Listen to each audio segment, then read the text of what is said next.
Maintenant, une nouvelle qui peut être assez dérangeante. En fin de semaine dernière, les policiers ont dû intervenir lors d'un match de baseball. Et le problème, c'était pas les joueurs. Là. On parle d'enfants de 9-10 ans. Le problème, c'était des parents qui ont invectivé un jeune arbitre et ils s'en sont même pris physiquement à leur propre entraîneur qui venait d'intervenir.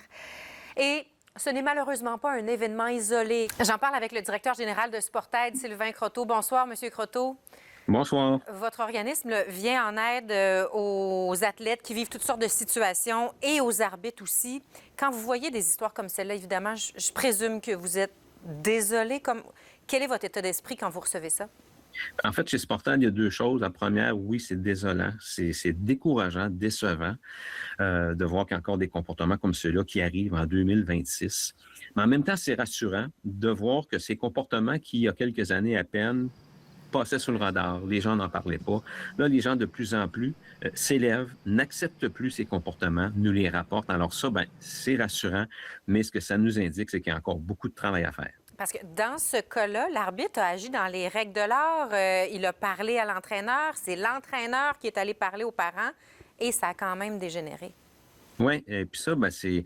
Moi, j'aimerais ça que les gens qui nous écoutent, puis cette minorité de parents, de spectateurs réalisent que nos jeunes arbitres, puis pas seulement nos arbitres, nos officiels qui font ce choix d'aller arbitrer, d'aller officier, peu importe le sport, ce sont les gens qui aiment probablement le plus leur sport, encore plus que nos sportifs, nos sportifs, parce que quand ils font le choix d'aller arbitrer, ils savent, avant même de mettre le pied sur un terrain ou sur une surface, que de grandes chances qu'ils se fassent invectiver, insulter, intimider, agresser physiquement. Puis il y a même des gens qui nous ont rapporté, nous, que leurs véhicules peuvent avoir été vandalisés.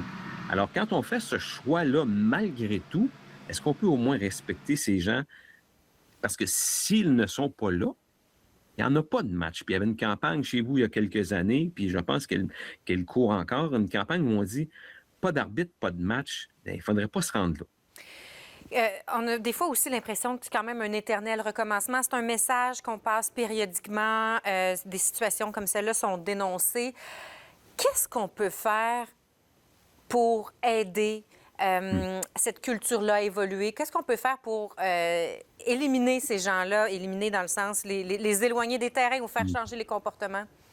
Bien, différentes choses. La première, c'est d'en parler. Ce que l'on fait là actuellement, c'est extrêmement important. Parce que là, il y a des gens qui nous écoutent et qui vont peut-être se re-questionner ou qui vont peut-être questionner des comportements de parents qui sont leurs amis dans les gradins et qui en viennent à réaliser que, hey, ça n'a pas de bon sens quand M. Croteau se comporte comme ça.